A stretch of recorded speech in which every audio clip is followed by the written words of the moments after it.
Shalom à tous, Baruch Hashem, Ashrenu Matov Chalkenu. On a le droit de continuer le Sefer Briti Shalom. Je rappelle que c'est un cours exclusivement pour les hommes. Mesdames, veuillez choisir un autre cours. Et on continue avec le travail sur la préservation des yeux.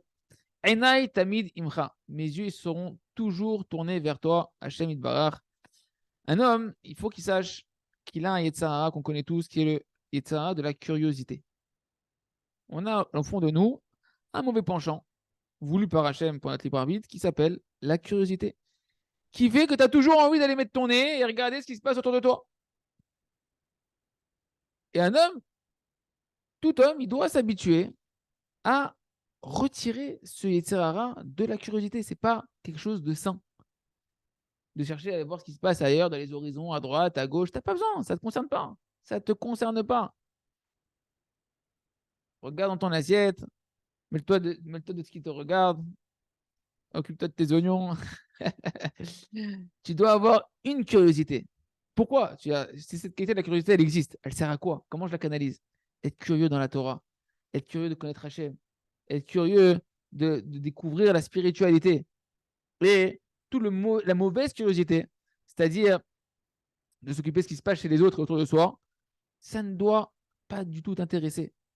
Ken, qu'est-ce qui se passe avec un tel? Tous les réseaux sociaux aujourd'hui, les Facebook, les machin, Hachem Ishmor, c'est une catastrophe, Ken. Qu'est-ce qu'il a avec qui regarde pas.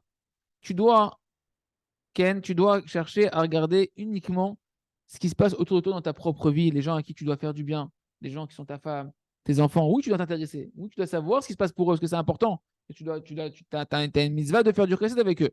Et non pas, comme ça se trouve dans la réalité d'aujourd'hui, que les gens, leur vie, c'est pas une vie, leur entourage, ils s'en foutent. Et toute la journée, qu'est-ce qui les intéresse? Ce qui se passe dans la vie d'un tel, dans la vie de l'autre, etc. Encore une fois, on ne parle pas de la curiosité qui est là pour aider les autres. Ken. On parle ici de la curiosité qui vient de mauvais traits de caractère, qui est la curiosité avec de la jalousie, de la haine, de la médisance, de la convoitise, tout ce genre de choses-là qui provient qu'un homme ne préserve pas ses yeux. Et c'est une dimension spirituelle des yeux. Ici, ce n'est pas forcément les choses, les regards interdits des nudités, etc. Ici, c'est simplement de regarder ce qui se passe chez les autres. Comme Bilam Aracha, qu'il a voulu maudire l'Israël et dire Matovo, Alecha, Yaakov, combien sont belles tes tentes de Yaakov, qu'il n'y a personne qui avait la porte ou les fenêtres tournées vers une tente d'un autre, on ne pouvait pas voir ce qui se passait chez les autres. Et c'est le secret du bonheur. La bracha est que dans ce qui est caché des yeux.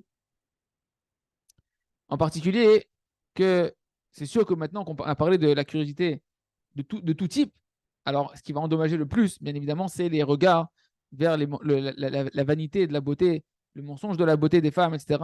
Que tout ça, c'est le mensonge suprême, d'accord, de ce monde-là. Que sur ça, c'est marqué dans le Zohar Kadosh que ce monde-là, il appelle le monde du mensonge. Alma des Shikra, le monde du mensonge. Il se trouve en réalité que tout le mensonge, il découle du mensonge de la beauté et de la vanité, de l'illusion de la beauté des femmes.